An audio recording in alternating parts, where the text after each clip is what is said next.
आप देख सकते हैं पीवीसी पाइप फैक्ट्री में भीषण आग लगी है। सिग्नेट कंपनी में लगी भीषण आग। कार्यभार संभालते ही प्रधानमंत्री Narendra Modi super action mode में हैं। दफ्तर पहुंचते ही जिस पहली फाइल पर पीएम मोदी ने दस्तखत किए वो फाइल है किसानों से जुड़ी। पीएम मोदी ने आज कैबिनेट की पहली मीटिंग में जो पहला और बड़ा फैसला किया है वो 3 करोड़ घर बनाने वाली है। मोदी 3.0 का फर्स्ट डे फर्स्ट शो कैसा रहा, इस स्पेशल रिपोर्ट में आपको दिखाते हैं।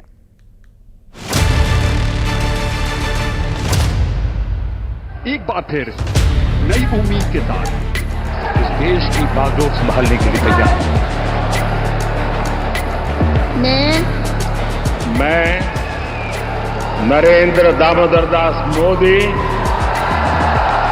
ईश्वर की शपथ लेता हूं कि संघ के प्रधानमंत्री के रूप में अपने कर्तव्यों का श्रद्धापूर्वक और शुद्ध अंतःकरण से निर्वहन करूंगा।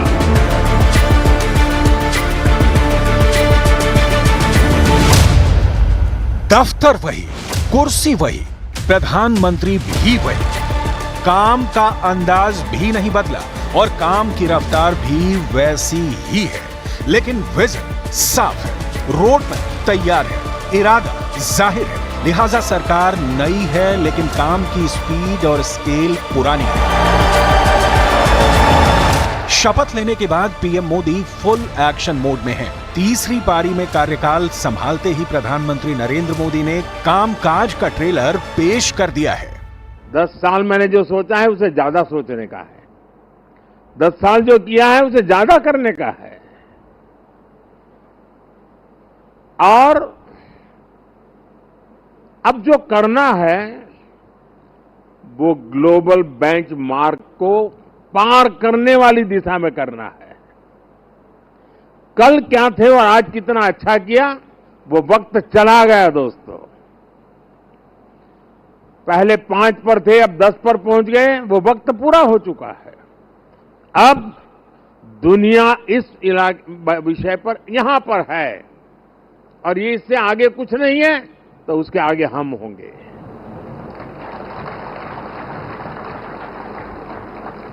जहां कोई नहीं पहुंचा वहां हमारे देश को हमें पहुंचाना है। पीएम मोदी ने 20,000 करोड़ रुपए की 17वीं किसान निधि की किस्त जारी की, जिससे 9.5 करोड़ किसानों को फायदा पहुंचेगा।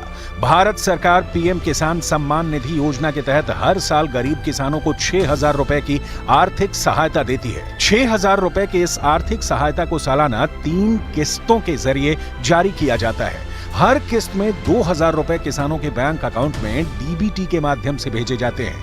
अभी तक किसानों के खाते में 16 किस्तों का पैसा आ चुका है।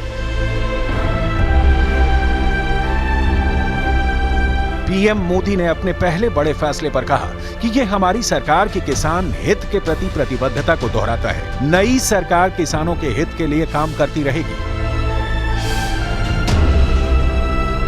किसान, महिला, आदिवासी, गरीब और युवा, पीएम मोदी के लिए देश में यही जातियां हैं और इन्हीं के प्रति पीएम मोदी बार बार विकास की प्रतिबद्धता दर्शाते हैं। तीसरी पारी में मोदी कैबिनेट का पहला फैसला भी इसी के साथ शुरू हुआ है। पीएम आवास योजना के तहत 3 करोड़ अतिरिक्त घर बनाने का फैसला हुआ है। ग्रामीण और शहरी इलाकों में बनेंगे 3 करोड़ घर। 10 साल में 4 करोड़ 21 लाख घर इस योजना के तहत बनाए जा चुके हैं। नए घर में टॉयलेट, बिजली और एलपीजी गैस कनेक्शन होंगे। मेरे दिल दिमाग में सिवाय 140 करोड़ कोई नहीं, और मेरे लिए 140 करोड़ नागरिक नहीं है। मेरे लिए 140 करोड़ परमात्मा का रूप है।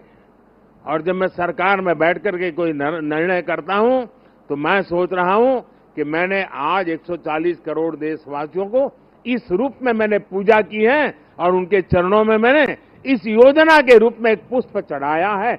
उस भाव से मैं काम करता हूं।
इस उम्मीद के साथ कि जो जिम्मेदारी प्रधानमंत्री जी ने मुझे दी है उसको पूरी ईमानदारी से और पूरी मेहनत से उसको आगे लेकर जाएंगे।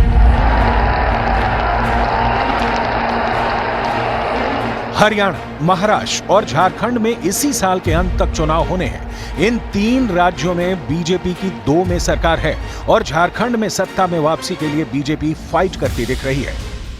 इन राज्यों में नेताओं को मंत्रिपरिषद में प्रतिनिधित्व देकर मोदी सरकार ने अभी से चुनावी ताल ठोक दिया है। मैं कृष्णपाल ईश्वर की शपथ लेता हूं। हरियाणा से 3 मंत्री बनाए गए हैं। हरियाणा के पूर्व मुख्यमंत्री मनोहर लाल खट्टर, राव इंद्रजीत सिंह और कृष्णपाल गुर्जर।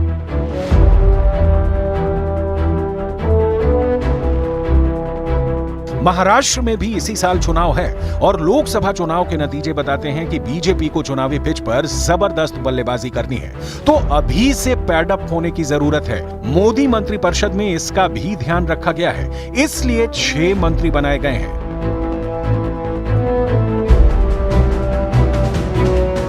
नितिन गडकरी, पीयूष गोयल, आठवले, प्रताप राव गणपत राव जाधव, रक्षा खडसे, मुरलीधर मोहोल।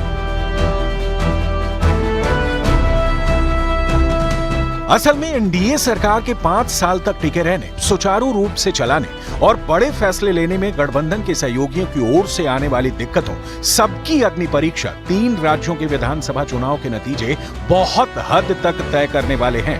कांग्रेस अभी से सवाल उठा रही है कि नई सरकार में झारखंड से एक भी कैबिनेट मंत्री नहीं बनाया गया। मोदी सरकार 3.0 में झारखंड से 2 मंत्री बनाए गए हैं और दोनों राज्य मंत्री हैं। पहले हैं रांची से सांसद संजय सेठ और दूसरी हैं कोडरमा से सांसद अन्नपूर्णा देवी।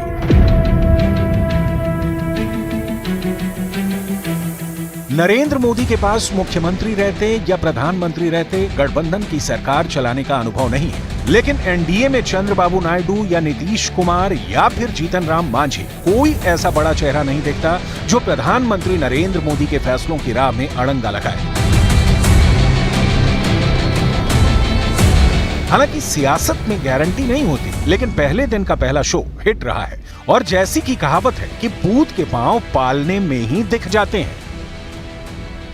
नरेंद्र मोदी चौंकाने वाले फैसलों के लिए जाने जाते हैं, लिहाजा इस बात की उम्मीद हमेशा से रहती है कि पीएम मोदी किसी बड़े फैसले के लिए वक्त का इंतजार नहीं करते, बहुत पहले से उन फैसलों पर विचार करते हैं और बिना किसी पूर्व जानकारी के उसे अमली जामा पहना देते हैं। अब की बार भी यही देखने को मिल सकता है। बस ये देखना होगा कि गठबंधन जिस तरीके से इस बार असरदार है, क्या पीएम मोदी के बड़े फैसलों की राह में रोड़ा भी बन सकता है? पहली नजर में तो कहीं से ऐसा नहीं लगता।